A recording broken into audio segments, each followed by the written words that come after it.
So what we're going to do is we're going to assemble the panel first. Now what we use, 12 by 24 inch, 3/4 inch plywood that we paint, just with black chunk clad paint we use.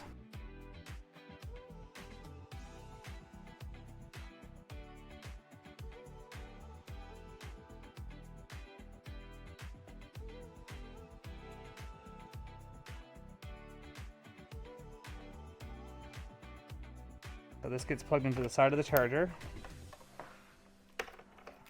And I usually do a nice tight nice tight circle here.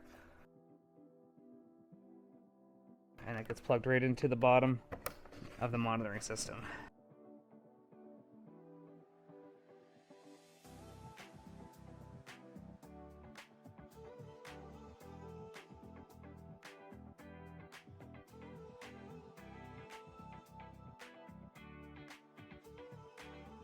And that concludes the panel.